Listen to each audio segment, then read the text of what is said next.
Bonjour et bienvenue. Écoutez, vous êtes à l'Hôtel des Ducs à Duras, en Lot-et-Garonne, juste limite Lot-et-Garonne-Gironde, mais enfin on est toujours en Lot-et-Garonne. On est content de vous recevoir pour cette semaine du miel, qui est toujours une semaine extraordinaire parce que l'apiculture, écoutez, nous on a les pruniculteurs, il y a tout, dans Lot-et-Garonne on a tout ce qu'il faut et il nous faut des bons apiculteurs et on a ce qu'il faut.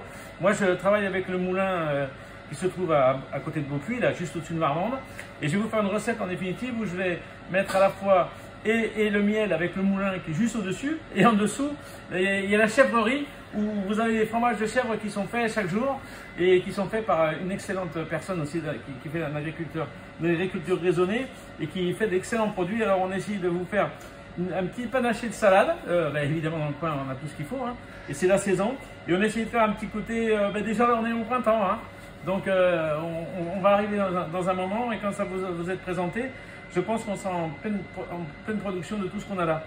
Évidemment, le miel, ce sera la base de la recette. On aura du miel tendre et du miel dur.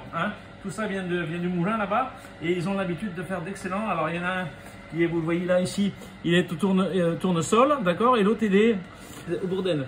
Et c'est de très très bons produits. Et chaque année, on suit bien sa production, et on est vraiment toujours agréablement surpris. La recette. Un peu de salade, on va faire une salade panachée.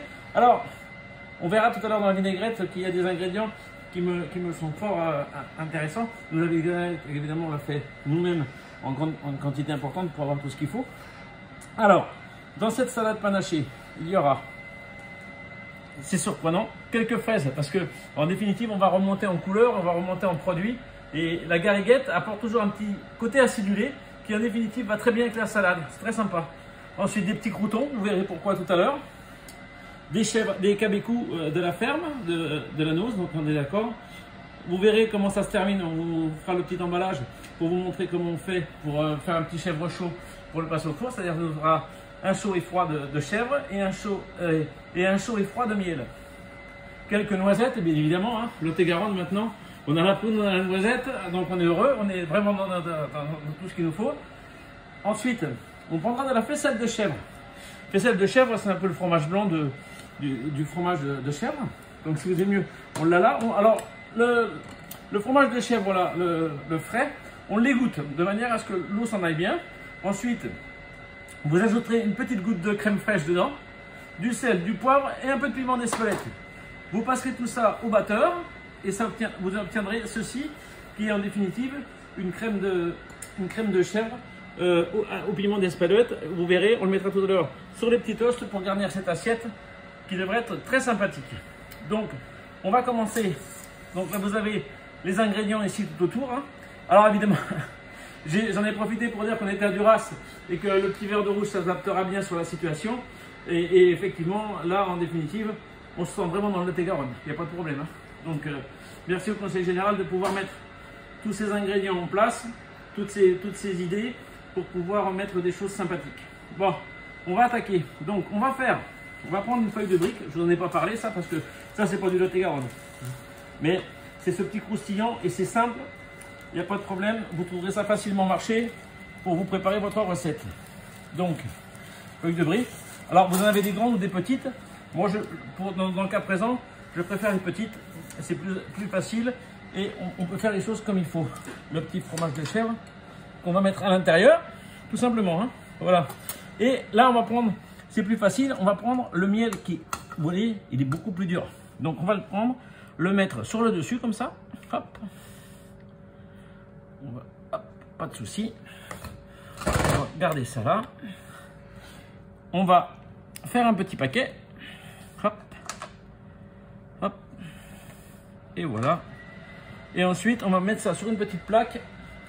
Et on va mettre ça au four à 200 degrés, le temps qu'on va préparer la salade. Voilà. La salade. Vous voyez, je vous ai dit des jeunes pousses parce que c'est beaucoup plus agréable la jeune pousse. Vous avez un peu de tout et c'est vraiment, vraiment sympathique et sans problème. On va l'assaisonner. Alors, l'assaisonnement, j'en ai pas tellement parlé. L'assaisonnement, du sel, du poivre, aucun problème.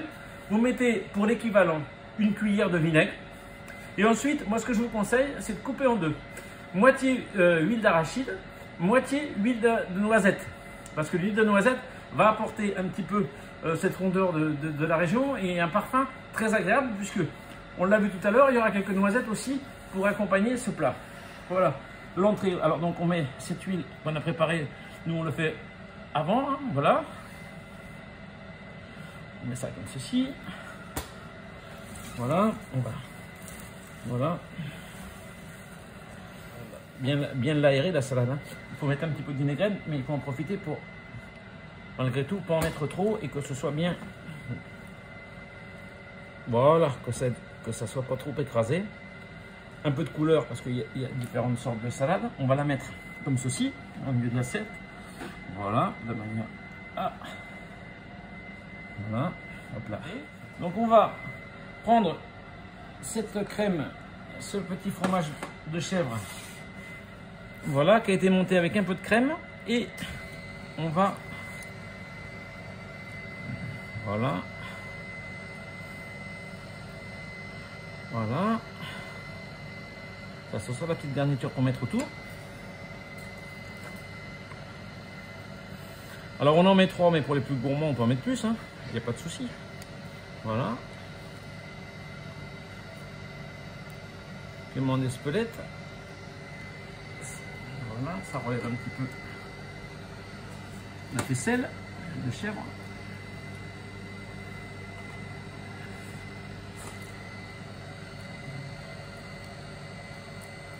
Voilà. Pour pas salir l'assiette, on va mettre un petit peu de miel liquide, hop là, sur cette faisselle, voilà, de manière à ce que ce soit bien agréable. Voilà, comme ça vous aurez la possibilité d'avoir du miel moelleux et du miel épais. Voilà, voilà, comme ça sera bien. Ce qu'on va faire pour que ce soit sympathique, on va mettre une petite noisette dessus. Voilà, comme ça apportera un petit peu de croustillant. Installé comme ceci.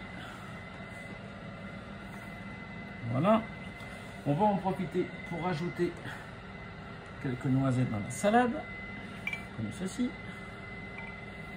Alors les noisettes, moi je les laisse entières, mais on peut les concasser un petit peu avant, mais c'est dommage, ils se donnent tellement de mal à les faire jolies ces noisettes. On essaye de garder qu'elles soient très jolies. Et après, c'est un peu surprenant, vous verrez, quand vous dégusterez, ça va très bien ensemble. Voilà, vous avez passé les fraises, vous les avez nettoyées avant. Un petit coup à l'eau, n'oubliez pas, il faut les laver avant de retirer le pédoncule, hein, parce que sinon l'eau rentre à l'intérieur et c'est pas la même chose. Voilà. Donc on va faire ça de manière à ce que ce soit sympathique. Voilà. Hop.